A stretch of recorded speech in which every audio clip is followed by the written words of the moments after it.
ሪሌሽንሺፕ ላይ ወይም ደግሞ የፍቅር ግንኙነት ላይ ከዛም ሲያልፍ ትዳር ላይ በፍጹም መባል የሌለባቸው ነገሮች ብዬ የማስባቸው ነገሮች አሉ። ለምን ብላችሁ ከጠየቃችሁኝ አንደኛ ወንድና ሴት ስለሆንን ልዩነት ስላለን ለነገሮች ያለን ምልከታ ኮምፕሊትሊ የተለያየ ስለሆነ መባል የሌለባቸው ነገሮች አሉ። ሁለተኛ ደግሞ ማለት ነው በመሃላችን ያለውን ቦንድ ስለሚያቆረፍደው ከዛ በኋላ ይሁን የማይመች ነገር ስለሚፈጥር በመሃላችሁ።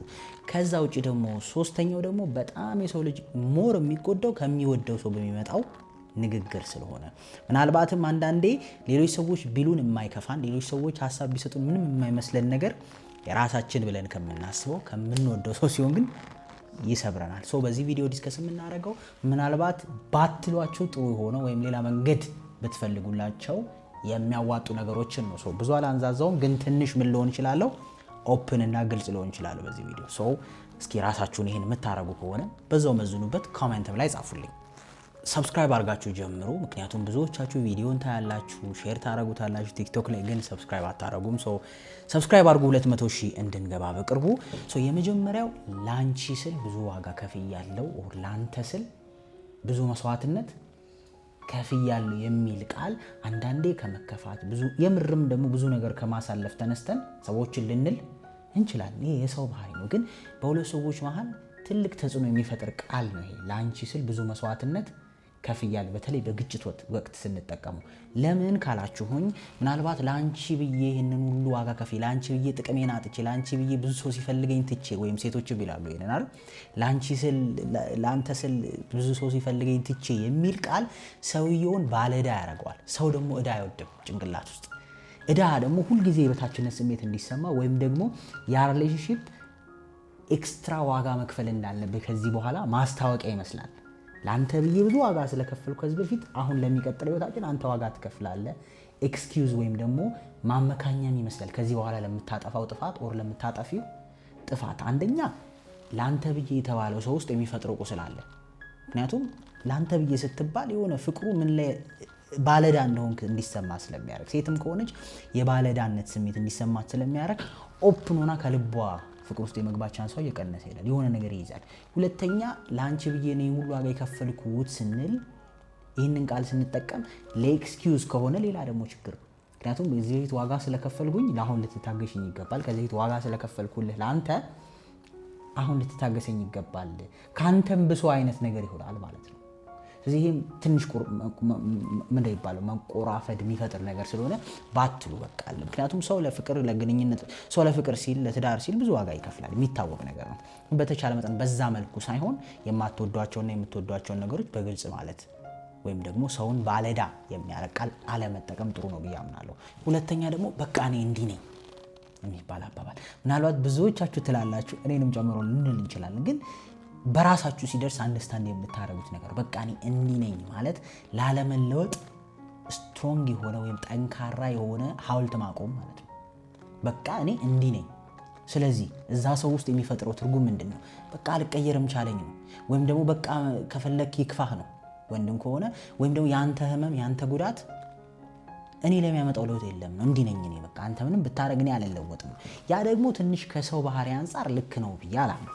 ኦፍ ኮርስ የሰው ልጅ መሞከርና ኢፈርት ማሳየት አንድ ነገር ስለሆነ ምክንያቱም የሰው ልጆች ማለት ነው ምናልባት ነገሮችን ከምናረግላቸው በላይ ማለት ነው ኢፈርታችን ሞቲቬት ስለሚያረጋቸው ኢፈርታችን እንዲችሉንና እንዲታገሱን ስለሚያረግ። በነገራችን ላይ አንድ ሰው ለመለወጥ ኮምፕሊትሊ ጥረት የማያረግ ሰውና ለመለወጥ እየሞከረ ያለ ሰው እኩል ነው የምታየው። ሰሞኑን አንድ ትሬኒንግ ተነስቷል አለም እየሞከረን ነው የሚል አይደል? እየሞከርን ነው የሚል የቤት ኪራይ ክፈል ሲለው አቅቶኛልና እንደ ቻሌንጅ ነው እየሞከርን አይደል እንደ ምናምን የሚል ትሬኒንግ ተነስቷል። አሁን ብዙ ሰው ከአከራዩ በላይ ተከራዩን እንዲረዳው ያደረገው ለምንድን ነው? እየሞከረ መሆኑ አይደል? ግን አልሆነ አለ። ገባ? ግን ኪራዩን ሲጠይቀው ሰውዬው በቃ አልከፍልም ቢልስ? በቃ እኔ እንዲህ ነኝ የለኝማ ከየት ላምጣ ቢልስ? ታዝንለታለህ? አታዝንም። ብዙ ሰው ኢሞሽኑ የተነካው የራሱንም ህይወት ሪፍሌክት ያደረገበት እየሞከርኩ እኮ ነው ለመለወጥ እየሞከርኩ ነው እኮ የተሻለ ነገር ለማምጣት አልሆን ብሎኝ ነው። ባህሪም እንደዛው በቃ እንዲህ ነኝ ሳይሆን በቃ እየሞከርኩ ነው አቅቶኝ ነው ልምድ ስለሆነብኝ ነው ረጅም ዓመት የቆየሁበት ማንነቴ ስለሆነ ነው ያልቻልኩት። እሷም እንደዛው እየሞከርኩ ነው እኮ እያመለጠኝ ነው እንጂ በቃ እኔ እንዲህ ነኝ ከፈለክ ውደደው ካልፈለክ አትውደደው ከፈለክ ተቀበል ካልፈለክ የፈለከው ውሳኔ ወስን አይባልም። እንደው ባትለወጡ እንኳን እየሞከራችሁ ይሁን ለሰው ያ ሰው ለመለወጥ እንደምትሞክሩ ይወቅ። በጣም ትልቅ ለውጥ ስላለው ነው። ብዙዎቻችን ላለመጨቃጨቅ ነገሮችን በቃ ዞር በሌ ለማለት ከኃላፊነት ለመሸሽ በቃ እኔ እንዲህ ነኝ ምናምን እንላለን። ይሄ ሁላችንም ያለብን ችግር ነው። ግን እንዲህ ነኝ ሳይሆን እየሞከርኩ ነው የተሻለ ነው እና በዚህ አጋጣሚ ትሬንዱ ከዚህ ሀሳብ ጋር ሪሌት ማድረጉ ገርሞኛል። እኔም ምክንያቱም ኤግዛምፕሎችን የምጠቀመው እያወራው ስለሆነ ራንደምሊ ስለሆነ እንጂ ፕላን ይዤ ምናምን አለው ኤግዛምፕሎችን የምጠቀመው። ሶስተኛ የድሮ ፍቅረኛዬ ከአንተ የተሻለ ያረገዋል ይሄን ነገር ኦር ያንተ የተሻለ ነው በዚህ ጉዳይ ላይ ምናልባት ክፋት አስባችሁ ላይሆን ይችላል። ግን አንዳንዴ እንደዚህ አይነት ነገር ፍቅረኝነት ኢቨን ትዳር ውስጥ የሚያመልጣችሁ ሰዎች አሉ። ገብቷል። የድሮ ፍቅረኛዬ ይሄን ታረግልኝ ነበር ኦር የድሮ ፍቅረኛዬ ይሄን ያረግልኝ ነበር እሱ እንዲህ ይረዳኝ ነበር። እናንተ የመሰላችሁ ምናልባትም ያንን ሰው ሞቲቬት ለማድረግ እንጂ የተጠቀማችሁ እሱ ቢሆን እንደዚህ ያደርጋል የምትሉት ወይም ደግሞ እንዲደረግላችሁ የፈለጋችሁትን ነገር ለመናገር ሊሆን ይችላል። ግን በጣም አደገኛ ነው። ከምን አንፃር? ቅድም ካልኩት እንደዚህ አይነት ነገር እናንተ እንደምትፈልጉት ሳይሆን የሚተረጎመው ሰውየው እንዳሰበው ነው። ሰውየው ጭንቅላት ውስጥ የሚፈጥረው ትርጉም የመጀመሪያ ኦፕሽን አይደለም፣ የመጀመሪያ ቾይዝ አይደለም። ቢሆንልኝ ኖሮ የመጀመሪያ ቾይዝ ያን የሚያረግ ሰው ነው፣ አንተ አይደለም ማለት ነው። ሁለተኛ በቀላሉ ልትተካ ትችላለህ ማለት ነው። ሪፕሌሰብል ነህ ወይም ደግሞ አንቺም ሪፕሌሰብል ነሽ እያልካት ነው ማለት ነው። አንድ ፍቅር ውስጥ ያለ ሰው በዚህ በጣም ነው የሚጎዳው። ምክንያቱም እስኪ አስበው አንተ አሁን ፍቅረኛዬ ባለቤት የሚስቴ ብለህ የምታስባት ሴት ከአንተ የተሻለ ኤክሷ ወይም የድሮ ፍቅረኛዋ የተሻለ የሚሆንባት አድርጋ ካሰበችው በጣም ሞራል ነው የሚነካው። ምን ውስጥ ይገባል ይሄ ጥያቄ? እናንተ እንደ ቀልድ ያወራችሁ ሰልፍ ወርዝ ጥያቄ ውስጥ ይገባል። የራስ ብቁነት ጥያቄ ውስጥ ይገባል። ሰው ወንድም ሲሆን የራስ ብቁነት ጥያቄ ውስጥ ይገባል። ሴትም ስትሆን የራስ ብቁነት ወይም ኢንሲኪዩር መሆን መሸማቀቅ ትጀምራለች። ለምን? ትበልጣታለች የድሮ ፍቅረኛው። ገባ? የድሮ ፍቅረኛው በጣም ትንከባከባለች። የድሮ ፍቅረኛ በጣም ትንከባከባኝ ነበር። የድሮ ፍቅረኛ ምግብ ስታበስል ብታይ። ስለዚህ ኤቭሪ ታይም ምግብ ስታቀርብ ጭንቅላቷ ውስጥ የሚመጣው ማን ነው? የድሮ ፍቅረኛው ትበልጠኛለች ነው። ስለዚህ ሰቀቀን ነው የሚሆነው። እሷ ጭንቅላት በጣም ታጋሽ ከሆነች፣ ኃይለኛ ደግሞ ከሆነች አግሬሲቭ ታረጋታለህ፣ ለኛ ታረጋታለህ፣ ነገር ግጭት ይመጣል አይደል? እሷም የድሮ ፍቅረኛ ማለት ልትጀምር ትችላለች አንተን ለማናደድ። መበሻሸቅ ውስጥ ገባህ ማለት ነው። ይሄን አሁን ሁሉንም የምላችሁ ነገር አስባችሁ ተንኮል አስባችሁ ነው የምትናገሩት እያልኩ አይደለም። ግን ባይባሉ የተሻሉ ነገሮች አሉ። ሰውን ስታወደድ በተለይ ከድሮ ፍቅረኛ ማወደድ በጣም አደገኛ ነው። በተለይ ወንዶች ያመልጣቸዋል እዚህ ጉዳይ ላይ። በተለይ ወንዶች ትረሱትና ወይም ንረሳውና ያመልጠናል። በጣም አደገኛ ነው። ሴቶች ደግሞ እድሜ ለጭንቅላታቸው ነገሮችን ኦቨርቲንክ ወይም ኤክስትሪምሊ በደንብ ዲፕሊ ቱ ዘ ኮር ስለሚያስቡት ዳይሬክትሊ ስለ ኤክስ ከሷ የምትሻልበትን ነገር ባወራ ቁጥር ራሷ ጋር ሪፍሌክት ስለምታረገው ዴፊኒትሊ ከዛ በኋላ በዛ ነገር ደስተኛ መሆን ቻንሷን ምናልባት ስታረግልህ የነበረውን ነገር ላታረግልህ ትችላለች፣ ወይም ደግሞ ቅስሟ ይሰበራል። ዩ ሹድ ሪሊ ቢ ኬርፉል እዚህ ኤሪያ ላይ። በፍጹም ኤክሳችሁ 10,000 እጥፍ የተሻለ ብትሆን ከአንቺ የተሻለች ነች በዚህ ጉዳይ አይባልም። ይሄን ነገር እፈልጋለሁ ነው የሚባለው። ረዳኝ። ኤክስህ የምታረገውን ነገር ሳትናገር ምን እንደሆነ ኤክስህን ሜንሽን ሳታረግ እኔ እንዲህ ሲሰራ እወዳለሁ፣ እኔ እንዲህ ሲሆንልኝ ነው ደስ የሚለኝ፣ እኔ በጣም ደስ የሚለኝ እንዲህ ሲሆን ነው የሚል ሀሳብ መንገር እንጂ አድራጊውን ሜንሽን ባታረገው ጥሩ ነው፣ በሰላም መኖር የምትፈልግ ከሆነ። አራተኛ በዚህ ባህሪህ ኦር በዚህ ባህሪሽ ማንም አይፈልግሽም የሚባል አባባል ትንሽ አደገኛ ነው። ምክንያቱም ዲፕ ዳውን ውስጡ ያለው ትርጉም እግዚአብሔርን አመስግኝ እኔ ራሱ ስላለውሽ እንደማለት ነው። ወይም እግዚአብሔርን አመስግን እኔ ስላለው ስለተቀበልኩ እንጂ በዚህ ፊት በዚህ ኪስ ወይ በዚህ መልክሽ በዚህ አቋምሽ በዚህ ጸባይሽ ማንም አይፈልግሽም ነው ትርጉሙ። ኦብቪየስሊ እኔ ነኝ እንጂ እኮ ሌላ ሰው አይፈልግህም ስትዩ አንድን ወንድ ጭንቅላት ውስጥ የሚያስብ የምር እኮ ሊሆን ይችላል እኮ ተሰምቶሽ ሊሆን ይችላል እኮ እንደዛ። ግን ይህንን ቃል ስንጠቀም ሰውየው ጭንቅላት ውስጥ የምትወስደው ኢንሴኪዩር ነው። አሁንም እንትን የሚፈጥርበት አይደለም፣ ዳውት ነው የሚፈጥረው አይደለም። እኔ በጣም የበላይ ነኝ አንተ የበታችነህ ስሜት። ሰው ደግሞ ረጅም ጊዜ የበታችነህ ስሜት ውስጥ መቆየት አይችልም፣ መሸሽ ነው የሚፈልግ። ምክንያቱም ትናንትም አንድ ሀሳብ ላይ ስናወራ ነበር፣ የሰው ትልቁ ጎሉ ሱፐርማሲ የተሻለ ቦታ መሆን ነው። እሱን ኮንቲኒየስሊ የምትኮረኮመው ከሆነ ሌላ ባህሪ ትሰጠዋለህ። ናርሲሲስት ልታደርገው ትችላለህ ከጊዜ በኋላ። ራሱን ግዴታ ከፍ ከፍ ማድረግ አለበት። እሱ ምን ለማድረግ ባላንስ ለማድረግ። ስለዚህ በዚህ ባህሪሽ ከማንም ጋር አትኖሪም። በነገራችን ላይ በዚህ ባህሪ ከማንም ጋር አትኖርም አንድ ማኒፑሌሽን ቴክኒክም ነው። ሰዎች የትም እንደማይሄዱ ሌላ ቦታ ቢሄዱ ማንም እንደማይፈልጋቸው፣ ምናቸውም እንደማያምር፣ ምናቸውም እንደማያስደስት እኔ ውለታ እየዋልኩልሽ ነው ወይም ደግሞ እኔ ውለታ እየዋልኩልህ ነው አንተን እንጂ ማንም የሚቀበልህ የለም። ቅድም እንዳልኩት በዚህ ፊትህ፣ በዚህ አቋምህ፣ በዚህ ኪስህ ማንም አይፈልግህም። ወይም በዚህ ፊትሽ፣ በዚህ አቋምሽ፣ በዚህ ምናምን ማንም አይፈልግሽም። ሎወር ግሬድ ነሽ። እኔ ግን ጥሩ ሰው ስለሆንኩኝ ችዬሻለሁ። በጣም ኤክስትሪምሊ እግዚአብሔር ፈራሃ እግዚአብሔር ያለኝ ሰው ስለሆንኩኝ ተሸክሜሻለሁ ነው። ሶ ቢ ግሬትፉል። በየቀኑ ጧት እየሄድሽ ፈጣሪን አመስግኝ እንደማለት ነው። ሶ ኮምፕሊትሊ የታይሰን ቦክስ ማለት ነው። በቃ ኖክአውት ነው፣ መዘረር ማለት ነው ያን ሰው ሰርቫይቭ እንዳያረጋግ። ስለዚህ አንተን ባየህች ቁጥር የሚሰማት የበታችነት ስሜት ነው ማለት ነው። ውለታ እየዋልክለት ነው እዳ። አንቺን ባየሽ ቁጥር የበታችነት ስሜት ነው የሚሰማው። ለምን? ወደሽው አይደለም፣ ውለታ እየዋልሽለት ነው አይደል? ወዶሽ አይደለም፣ ውለታ እየዋለልሽ ነው። እግዚአብሔርን ፈርቶ ነው። የዜግነት ግዴታውን የተወጣ ነው የሚሆነው። ፍቅር ሳይሆን የምትወደጂ ብቁ ስለሆንሽ ሳይሆን የተወደድሽው በቃ እሱ ስለሆነ ነው የቻለሽ። እሱ በጣም ኤክስትሪም ታጋሽ ስለሆነ ወይም ደግሞ የምትወደድ ሆነ ሳይሆን ብቁ ሆነ ሳይሆን እሷ ነች ታጋሽ ስለሆነች ቻይ ስለሆነች ልባም ስለሆነች ነው የቻለች ወይ ምናምን እንደማለት ነው። ይህንን ነገር ሰዎች ላይ ሪፍሌክት ቢሰማን እንኳን አብሮን ያለው ሰው ላይ ሪፍሌክት ስናደርግ ተጽዕኖ ከባድ ነው፣ በጣም ነው የሚሰብረው። ስለዚህ አይባልም እኔ ስለሆንኩ ነው የቻልኩሽ ባትሉ ጥሩ ነው። አሁንም ከብስጭት ከንዴት እንላለን። ይሄንን ስል በቃ ይመጣል ይሄ ቃል አፍ ግን እዛኛው ሰው ጋር የሚተረጎመው ትርጉም እንደዚህ ነው። ረዳኸኝ? ሰውየው ጋር የሚሄደው ትርጉም እዛው ጋር አይቆምም። ወይም ስለተናደደ ነው እችን ያለው አይደለም። ኢንሴኪሪቲ ፊሊንግ ነው ክሬት የሚያደርገው። ያ ደግሞ ሄዶ ሌላ ዋጋ ያስከፍላል። አምስተኛ ደግሞ ድሮ ደስቲ ነበር ወይ ድሮ ደስትል ነበር ነው። በጣም ይሄ ቀልድ ይመስላል ግን በጣም የሚያሸማቅቅና አደገኛ የሆነ ነገር ነው። በቃ ባንለው በተለይ ለሴቶች አሁን ወንድ እንደው ይደብረናል፣ ግን በዛ ደረጃ እንትን ላይለን ይችላል፣ ስቀል ልናልፈው እንችላለን። ሴት ልጅ ጋር ግን በጣም ኢምፓክት አለው። በጣም ድሮ ደስቲ ነበረ፣ አሁን ዲክላይን እያደረግሽ ነው፣ ቁልቁል እየሄድሽ ነው፣ ውበትሽ ተፈላጊነትሽ ቁልቁል እየሄደ ነው። ምክንያቱም ሰው ልጅ እያረጀ ነው የሚሄደው እንጂ እያበበ አይሄድም መቼም አይደለም። በተለይ ሰው ከ20 ምናምን ዓመቱ በኋላ እኮ 30 40 እያለ ሲሄድ ፌድ እያደረገ ነው የሚሄደው።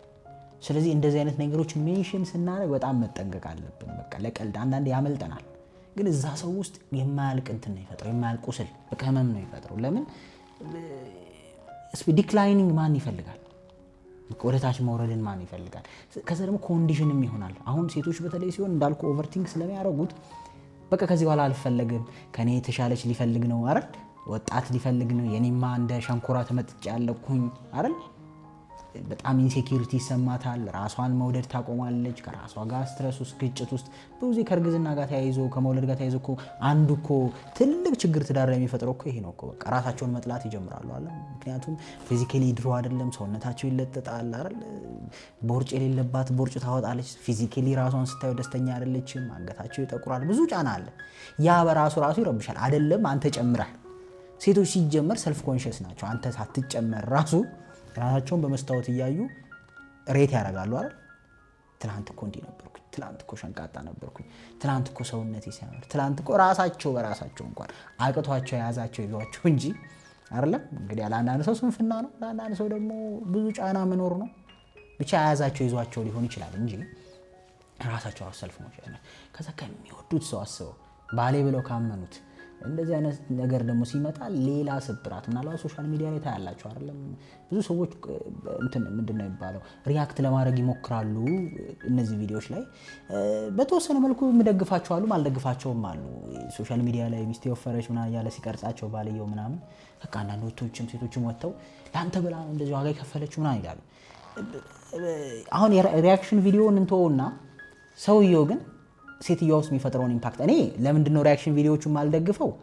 ሴቷ ፈልጋ ነው ፖስት የሚያደርገው ብዬ ስለማምን ነው። ሲቀርጻት እያየችው እንደዛ እያለ ለኔ ፈልጋ የተፖሰተ ነው ብዬ ስለማምን ነው። ባልና ሚስት ሳታቅሷ ሳትፈልግ ሳያስፈቅዳት ዝም ብሎ ፖስት አረገ ብዬ አላምን። የጋራ ካፕል ቻናል የሚል ላይ የፖስቱት ግን ባልየውን ስድብ ምና እንደዚህ አልካት አይዋጥልኝም። ለምን ሞስትሊ ፍቃዱ አለበት ብዬ ስለማምን ገባ በቃ ቪው ለማግኘት ሰው ይሰዳደባል እርስ በርስ እንደዛ ነው ብዬ ማምን ይቅርታ እንግዲህ ካልሆነ ይቅርታ ለዛ ሪአክሽን ቪዲዮቹን ብዙም ተሸውደው ነው የሚመስለኝ እንደዛ ሪአክት ማድረጋቸው ግን ሰውየው ግን እንደዛ የሚል ከሆነ ግን በጣም አደገኛ ነው ምክንያቱም እቺ ልጅ በትዳር ውስጥ በምኑ ስትሆን የሰውነት ለውጥ ምናምን ይመጣል የትላንት ውበት ሊቀጥል አይችልም ማመን አለብን በቃ ትላንት ስታገባት ወይም ዴት ስታረጋት የነበረ ሰዓት ላይ የነበረው ውበት አይቀጥልም አይደል ምክንያቱም ብዙ ኃላፊነት አለ ጫና ምናምን ተጽዕኖ አለ ከስንፍና የሚመጡ ይኖራሉ በርግጥ እንዳልኩት ግን ከዛ በዘለለ ትላንት በጣም አሪፍ ነበር ድሮ በጣም ደስቲ ነበር ድሮ እኮ አቋምሽ ድሮ እኮ ወገብሽ ድሮ እኮ ምናምን የሚል ነገር ሆድ ለባሰው ማጭድ አታውሰው እንዳልኳችሁ ሰልፍ ኮንሺየስ ናቸው መጀመሪያ እነሱ ራሳቸውን ያዩታል አንተ ደግሞ ማጭድ እንደማዋስ ማለት ነው በዛ ሆድ ይብሳቸዋል ተጨማሪ አንተ ራሱ አምኖት የድሮውን ነው የምወደው ማለት I don't want you anymore ብለው ነው የሚተረጉሙት ወይም አልፈልግሽም anymore ስለሆነ definitely ይጎዳሉ ከዛ ባህሪያው የተቀየረብህ ይመጣል ኬርለስ መሆን ትጀምራለች አይደል ነጫጫ ነገረኛ ትንሽ ነገር ስታመሽ ሌላ ቦታ ሄድክ ይመስላታል ድሮ የሌለባትን ባህሪ ራሷን የበታች አርጋ ማሰብ ስለምትጀምር በሰበብ አስባቡ መጋጨት ትጀምራለህ ማለት ነው ስለዚህ እንደው አንዳንዴ እያስጠላባት እንኳን ቢሆን አምሮብሻል እናሽ ምን ችግር አለ በዚህ እኔ ፐርሰናሊ በጣም የምደግፈው ነገር ነው በቃ ትዳር ላይ ያለ ሚስታችሁ ምናምን በተለይ በፊዚካል አፒሪየንስ ከሆነ በጣም አምሮብሻል ነው ማለት ያለው ደስ ስትይ በቃ እንደው ልብስ ምናምን ይሻላል አያምርም ያምራል በተለይ አካል ላይ ትንሽ አስቸጋሪ ስለሆነ ወይም ደግሞ ሲስተማቲካሊ ሌሎች መንገዶች አሉ በጣም አፈርማቲቭ እንትን ሆነ ፖዚቲቭ ሆነ የምናወራበት ያን መጠቀም ይሻላል ስድስተኛ አችል ወንዶች ነው ሴክሹዋሊ አሪፍ አይደለም ሚል ቃል በጣም አደገኛ ነው በጣም ኢንሴኪዩር ነው የሚያደርገው ይሄ ለባለ ትዳሮች ነው እሺ ሪሌሽንሺፕ ላይ ላለ ሰው እኔ አይመለከተኝም መብታችሁ ነው ግን I don't give አስተያየት እዛ ላይ ሪሌሽንሺፕ ላይ ሳይሆን ትዳር ላይ ያላችሁ ሰዎች ግን የባላችሁን ፐርፎርማንስ እንደ መቀለድ እንደ ሐሳብ መስጠት በጣም ነው የሚሰብረው ምክንያቱም ሴት ልጅም ቅድም እንዳልኩት በሰውነቷ አይደለም በምግብ አሰራሯ በመናመኗ በስንተቻት ውስጧ እንደሚጎዳው ወንድ ልጅም በአቅሙ በፐርፎርማንሱ በእንደዚህ አይነት ነገር ሲተች በጣም ነው የሚሸማቀቀው የምር ወደ ውስጥ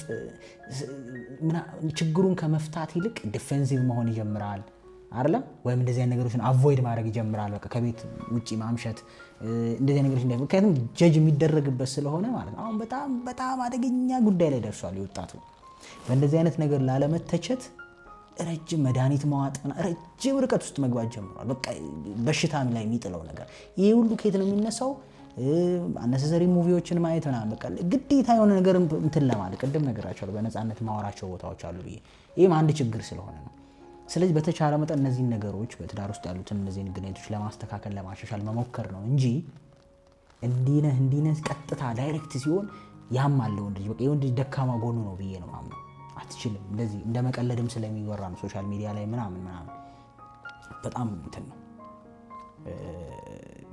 ኮንፊደንስ የሚነካ ነገር ነው ከዛ ያን ሰው ላንቺ ኦፕን ከሚሆነው በላይ ወይም ደግሞ ለእንደዚህ አይነት ነገር ሞቲቬትድ ከሚሆነው በላይ እነዚህ አይነት ነገሮችን የሚያስወግድበት ታይም ይበዛል ላለመገመት ገባ አንድ ሰው ብላ ብሎ ምግብ ስትበላ ሆዳም ነው የሚልህ ከሆነ በተቻለ አቅም ላለመብላት አይደለም የምትጠራው ሰው መገመት አንወድም እንደሰው ጀጅ መደረግ ስለማንወድ በተቻለ መጠን እያቆረፈደ ይሄዳል ጭራሽ እያባሰው ችግሩን ከመፍታት ይልቅ ስለዚህ ሌሎች ሜካኒዝሞች አሉ እነዚህ አይነት ችግሮች የሚፈቱበትም ይሹድ እነሱን ኤክስፕሎር ማድረግ ጥሩ ነው አንዳንዴ ስለደበረን ምናምን ብቻ ፍለፊት የምንናገራቸው ነገሮች ያባብሳሉ ከማስተካከል ይልቅ በርግጥ እንዲህ ተብሎ ምንም አይመስለው ይኖራል አሁን ስለ ኤክሰፕሽን እያወራን አይደለም ሁሉንም ሰው ጠቅለል አድርገን ስናስበው ነው እያልኩ ያለሁት ሰባተኛ I don't trust your friends ወይም ጓደኞችን አላምናቸውም ወይም ደግሞ ጓደኞችን ግዴታ ማግኘት አለብህ የሚል ሐሳብ ይሄ እኔም እንደወንድ ወክዬ የምናገረው ነገር ነው በቃ ወንዶች